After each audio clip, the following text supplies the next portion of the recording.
Hello, it's Brenda. So great to see you again. Counting down to Halloween. It's very exciting.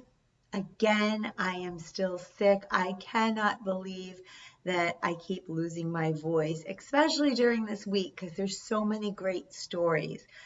But we're just going to plug away anyway.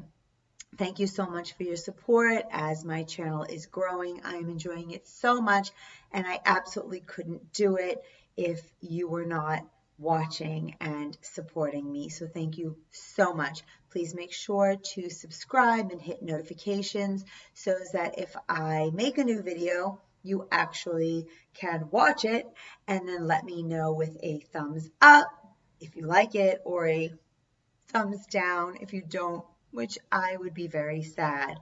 I would prefer if you don't like it that you would message me if you don't feel comfortable commenting, or just go ahead and comment and let me know why if it's something that I could improve. So let's just get right to it. This particular story is one that happened in the 1980s, and it happened in Crosby, Texas, which is right outside of Houston. Now, let me just say, and this might give my age away a little bit, in the 1980s, there was a trend towards cookie cutter houses, I call them. They were these developments that would go up really quickly, and if you toured one house, you've seen them all because they were pretty much all identical. And they were beautiful, don't get me wrong, they were beautiful homes, but they were all identical to each other, and they would be in these developments. And the developments had names. Well, this particular development was called Newport. It was brand new. So the first couple that moved in there was a couple by the name of Sam and Judith. When they moved in, they decided that they were going to put in a swimming pool. This was their dream home. They were extremely excited about buying this home, and they wanted to build a swimming pool.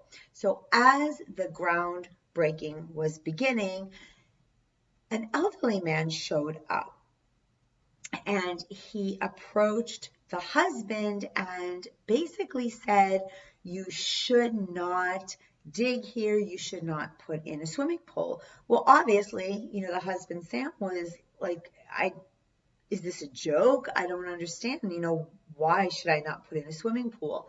And this elderly man, whose name was Jasper, went on to say that there were graves buried beneath this home, this parcel of land, or this entire development perhaps. He went on to say that he absolutely knew that this information was correct because he himself had helped dig them when he was a teenager in the 1930s. He said that this area was formerly known as Black Hope Cemetery because the people that were laid to rest here were Black, and in most cases they were former slaves. So Sam and Judith are just, they don't know what to think. They don't know if he's joking, although it would seem like a really odd thing to joke about, or if he actually is telling the truth, because this was something that had never been told to them by the developers, by, anybody. So out of, I would guess, curiosity, out of just not knowing what else to do, they start digging to see if, in fact, there's anything to this story. And lo and behold, their shovel starts hitting some wooden coffins. And they find two people, skeletal remains, obviously, at this point. One of them still wearing their wedding ring. And they freak out, as you can imagine. So they don't know what to do. They start calling whoever you would call if you were to find dead bodies in your backyard. There's I guess archaeologists, I would imagine that's who they would be, from university come out and, whatever they dig up. And the city decides that the only thing that can really be done at this point is to relocate the bodies somewhere else. Can you imagine, right? So you've just bought this home, you're so excited, and now there's bodies buried in your backyard. And although you've unearthed this particular set of bodies, you don't know how many more there are. So they go about their life and they start having things just start happening to them. And they felt that, they had, without meaning to, they had desecrated these graves. And the result of that was this paranormal stuff that then began to happen. And, it was things like the clock would start glowing and almost looking like, blue lights, except when she looked at it, it wasn't even plugged in. The sliding door would open and shut by itself. They would hear things in the house. And then she's getting all dressed up one evening to go out. She's looking for her shoes, this particular set of shoes, to go with her outfit. She looks everywhere. The husband starts looking because, they got to go. They're looking. They end up finding these shoes placed on top of the spot where they found the graves, just sitting there neatly as if somebody had just placed them there. And crazy enough, they find out that the woman who was buried there, it would have been her birthday that day. So, yeah, I don't know what I would be thinking at that point. As all of this is happening, other families are now starting to move into the development, because remember, this development's brand new. So the next couple that moves in, their names are Ben and Jean. Now, this couple, even though they were not the first couple that were there, they actually were kind of the main characters of a movie much later in the 80s. No, that can't be right because this happened in the 80s. Well, anyways, I saw the movie. It was called Grave Secrets, and it seemed like a really old movie. It seemed like a 1980s movie, but it could have been later in the 90s. But it featured Patty Duke as Jean, and it was a good movie.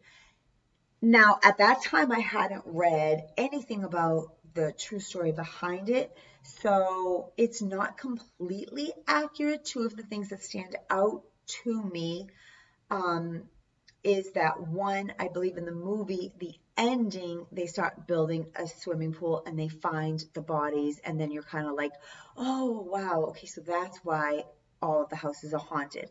When in actuality, that was kind of like the first thing that happened.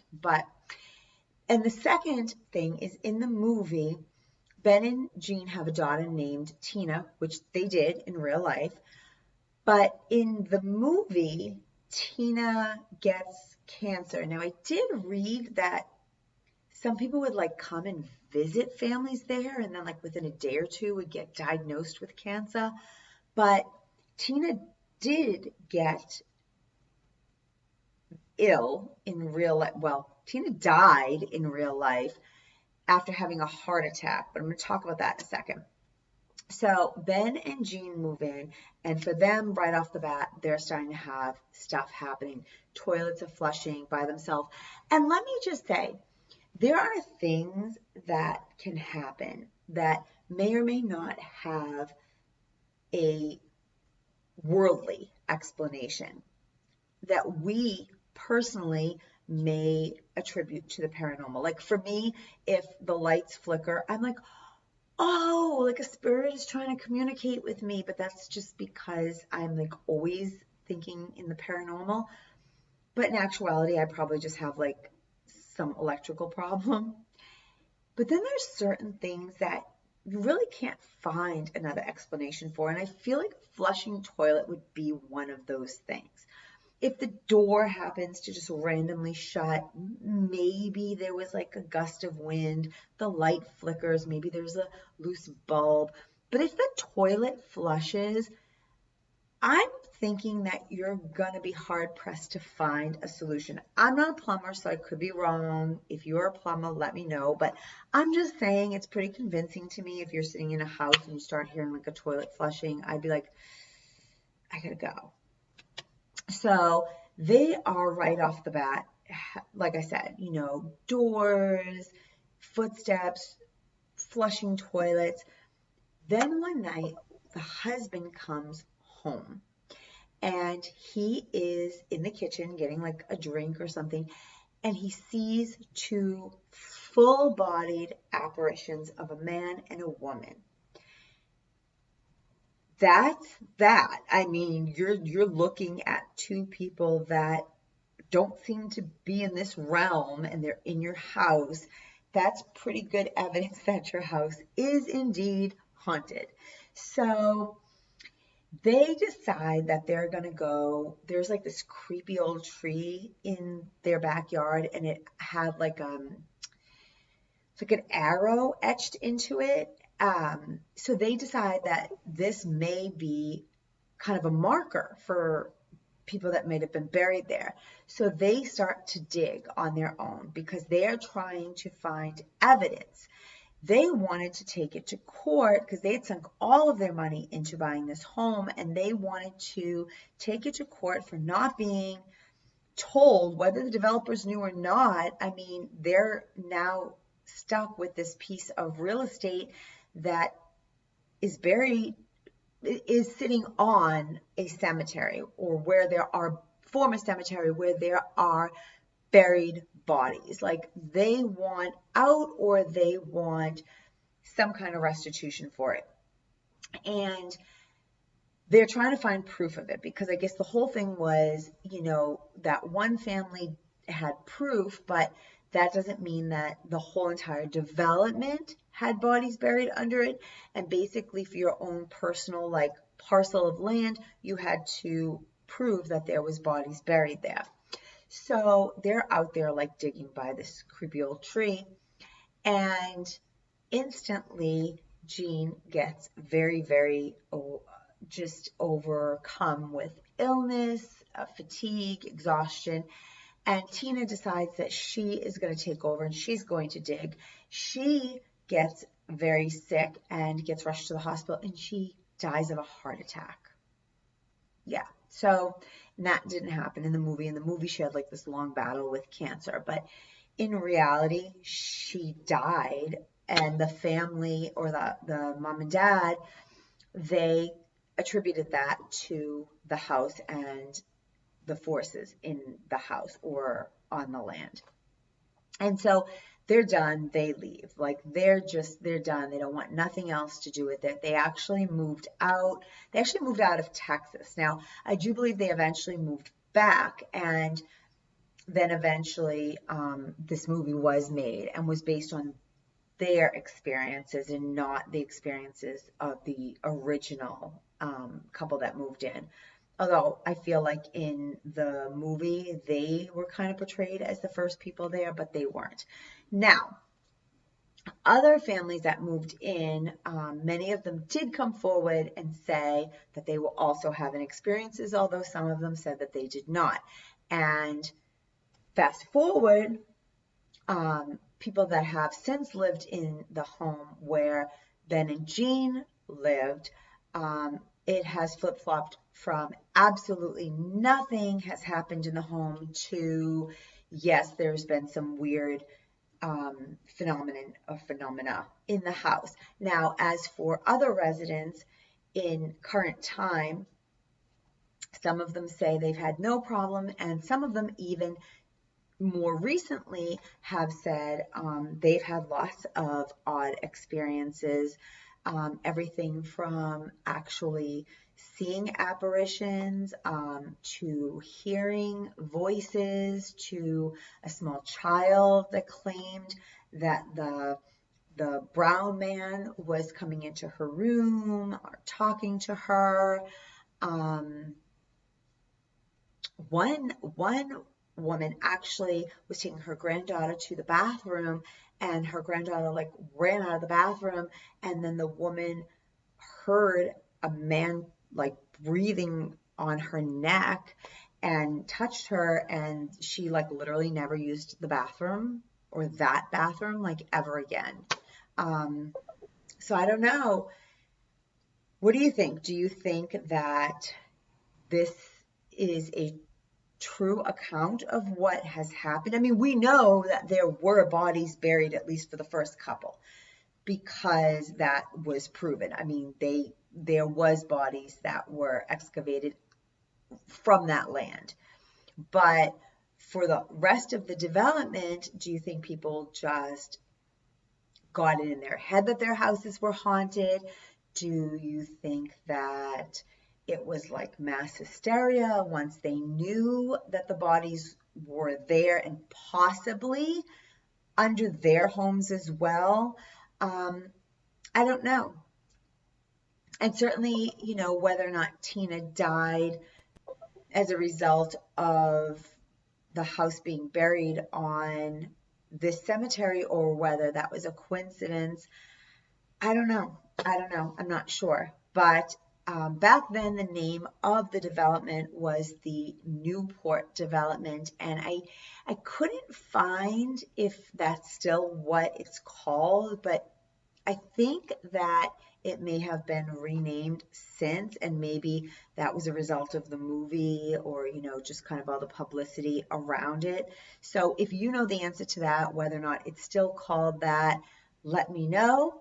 I hope that you enjoyed this story. It is not as well known as some of the other things that I've talked about, and I kind of wanted to find something that was equally as astonishing and just incredible, but not as well publicized, so that maybe you're hearing something for the first time.